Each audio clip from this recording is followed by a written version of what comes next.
Alright.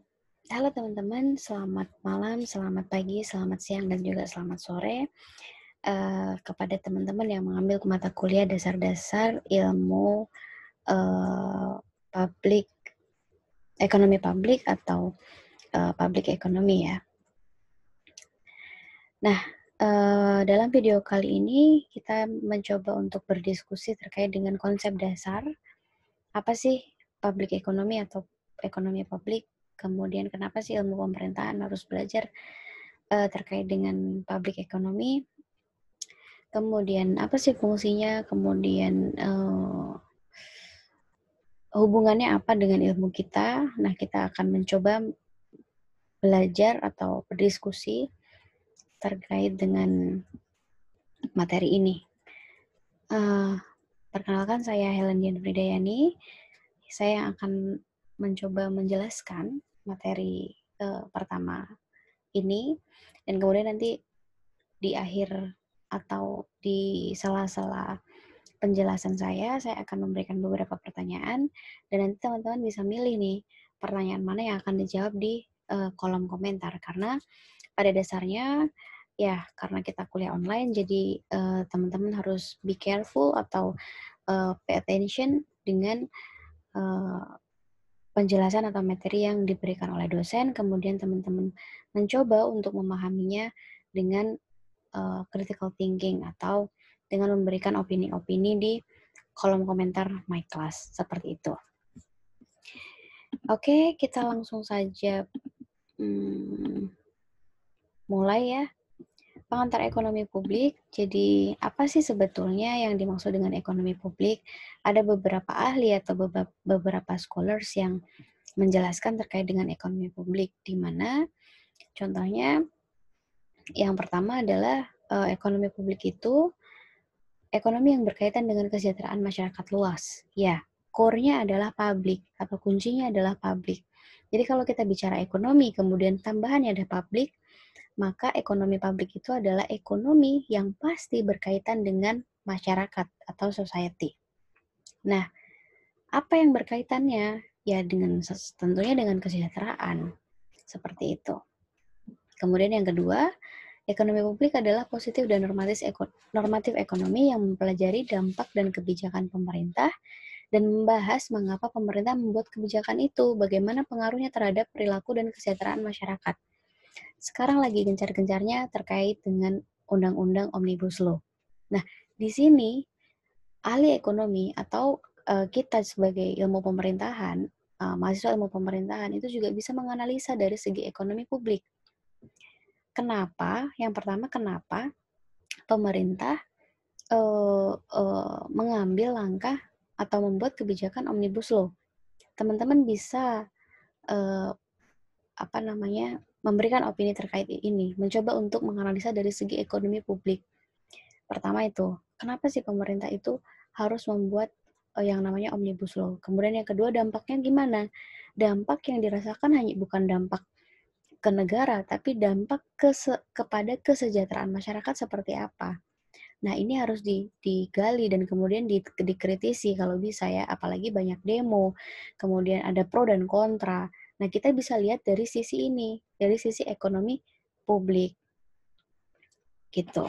Nah, kemudian ada juga yang menjelaskan bahwa ekonomi publik adalah aktivitas ekonomi yang berkaitan dengan kesejahteraan masyarakat luas, menyangkut masalah normatif, kepatutan, kepantasan kebijakan yang dibuat oleh penyelenggara negara dalam menjalankan misi pemerintahannya untuk mencapai tujuan bernegara dan berbangsa. Ini sebenarnya intinya sama, terkait dengan welfare atau terkait dengan kesejahteraan. Nah, kalau menurut saya gimana? Atau kalau menurut teman-teman nanti seperti apa? Jadi, ekonomi publik itu adalah ilmu ekonomi yang menelaah masalah-masalah ekonomi halayak ramai, di mana halayak ramai itu tidak hanya masyarakat, tetapi juga pemerintah, seperti kebijakan subsidi atau pajak, regulasi, deregulasi, nasionalisasi, privatisasi, sistem jaminan sosial, ketahanan pangan, kebijakan teknologi, pertahanan dan keamanan, pendidikan, kesehatan, dan lain-lainnya. Nah, Masalah-masalah inilah yang muncul di publik, kemudian ekonomi publik itu mencoba hadir untuk memecahkan masalah-masalah terkait dengan ekonomi yang sifatnya halayak umum. Bagaimana soal pendidikan, bagaimana soal kesehatan. Nah, itu mencoba dikaji di dalam ilmu ini, bagaimana kebijakan yang sepantasnya atau yang seharusnya dilakukan oleh pemerintah untuk penyelamatan ekonomi misalnya. Kalau kita bicara hari ini, kita berada di situasi pandemi. Kemudian, eee, kalau mau mengkritisi dari sisi ekonomi publiknya, teman-teman bisa ngambil bagaimana kebijakan-kebijakan subsidi yang dilakukan oleh pemerintah, kebijakan pajak, apakah itu pro masyarakat ataukah itu bisa menyelamatkan ekonomi sekarang atau yang lain-lain. Nah, itu juga bisa dianalisa. Kemudian, ruang lingkup dari ekonomi publik sendiri adalah pertama, analisis dan desain kebijakan publik. Nah, terkait dengan hal ini, nanti teman-teman akan lebih banyak bicara soal kebijakan publik dan analisanya itu di semester depan. Tetapi yang perlu dipahami adalah bahwa tentang kebijakan publik itu tidak hanya terkait dengan pemerintahan saja, tetapi ekonomi juga termasuk. Makanya ruang lingkup dari ekonomi publik itu adalah termasuk dengan kebijakan publik. Kedua, keuangan negara. Pasti ya yang namanya ekonomi terkait juga dengan keuangan. Keuangan siapa? Keuangan negara pastinya, APBN. Nah, kemudian analisis kegagalan pasar dan kegagalan pemerintah dalam mewujudkan kesejahteraan publik. Ini juga jadi ruang lingkup ekonomi publik. Bagaimana ekonomi publik itu melihat kegagalan pasar atau kegagalan market dan juga kegagalan pemerintah untuk mewujudkan kesejahteraan publik. Nah, ekonomi publik itu mampu untuk menganalisis ini. Kenapa sih pemerintah itu bisa gagal? Kenapa pasar itu bisa gagal? Bisa dikaji dengan ilmu ini.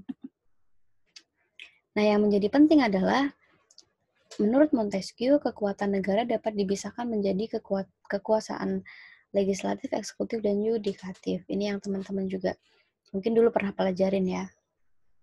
Tetapi dalam prakteknya adalah kekuasaan eksekutif lazimnya paling berpengaruh terhadap suatu perekonomian. Nah, ini pertanyaan saya.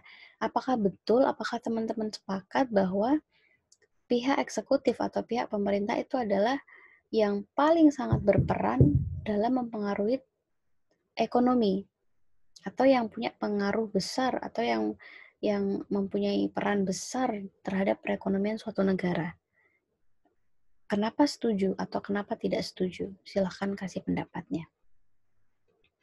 Kemudian, yang kedua, pemerintah dan perannya dalam perekonomian merupakan subjek utama dan pusat perhatian dalam ekonomi publik. Ini nyambung ya dari pernyataan pertama bahwa lazimnya memang pemerintah yang berpengaruh terhadap suatu perekonomian dan didukung oleh pernyataan kedua bahwa peran pemerintah itu sangat besar malah menjadi subjek utama dalam sebuah ekonomi publik. Kenapa kira-kira? Nah, yang selanjutnya, kenapa timbul disiplin ilmu ekonomi publik yang didasarkan beberapa landasan? Pertama, kenapa sih disiplin ekonomi publik itu muncul? Karena ada masalah kunci dalam perekonomian, adalah masalah mikroekonomi dan juga makroekonomi. Nah, di sini kita tahu bahwa mikroekonomi itu terkait dengan ya produksi, alokasi konsumsi. Kemudian kalau makro itu ya masalah inflasi, pengangguran, pertumbuhan ekonomi. Nah, makanya ini masuk ke ekonomi publik. Kemudian kenapa ada ekonomi publik juga? Karena sistem perekonomian suatu negara berkaitan dengan siapa pelaku ekonomi, serta bagaimana keputusan ekonomi yang diambil, apakah melalui perencanaan terpusat atau mekanisme harga. Karena berbeda teman-teman, kalau kita melihat perencanaan pusat ya berarti pemerintah. Tapi kalau mekanisme harga, yaitu didasarkan oleh pasar. Seperti itu. Kemudian adanya pandangan-pandangan tentang peran pemerintah dalam perekonomian dewasa ini semakin konvergen atau cenderung mendekat satu terhadap yang lain. Nah, secara umum saat ini diakui swasta bahwa harus mengambil peran utama dalam pasar, namun bila terjadi kegagalan pasar, pemerintah berpotensi dapat memperbaiki kegagalan tersebut. Nah, ini ada pandangan ini yang muncul, bahwa ekonomi itu ya nggak bisa ekonomi sendiri, tapi harus ada ekonomi publik. Itu salah satunya karena pandangan ini. Kedua, atau selanjutnya, analisis sektor publik terdiri dari 4 tahap. Nah, teman-teman bisa lihat di sini deskripsi kegiatan pemerintahan dalam perekonomian, telaah konsekuensi dari penerapan kebijakan, tinjauan atas kriteria keberhasilan kebutuhan publik, dan evaluasi atau proses politik yang mengarah pada pengambilan keputusan tentang kebijakan publik. Serta, apa sih fungsi ekonomi publik itu? Ada 3, teman-teman. Pertama, memelihara keamanan dalam negeri dan juga pertahanan. Kedua, menyelenggarakan keadilan. Dan ketiga, menyediakan barang-barang yang tidak disediakan. Artinya adalah, maksudnya, tidak disediakan itu tidak disediakan oleh sektor privat. Sektor privat ini ya perusahaan-perusahaan bukan milik negara misalnya. Nah, negara atau ekonomi publik itu mencoba untuk menyediakan barang-barang yang tidak disediakan oleh negara ataupun sektor publik, sektor private, seperti itu. Kemudian teori ekonomi publik itu ada 3, fungsi alokasi, distribusi, dan juga stabilisasi. Ekonomi publik itu harus ada alokasinya, distribusi, dan juga stabilisasi. Nah, apa peran pemerintah dalam perekonomian? Pertama, menetapkan kerangka hukum yang melandasi suatu perekonomian.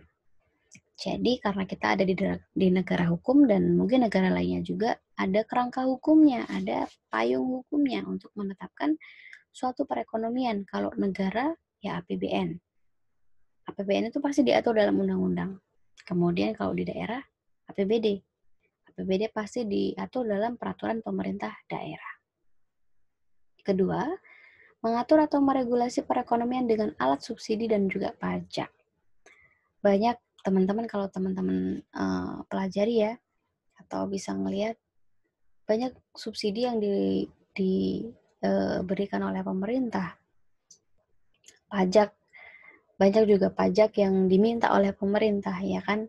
Nah, itu adalah untuk mengatur berjalannya perekonomian di suatu negara. Memproduksi komoditas tertentu dan menyediakan berbagai fasilitas seperti kredit, pinjaman, simpanan, dan asuransi.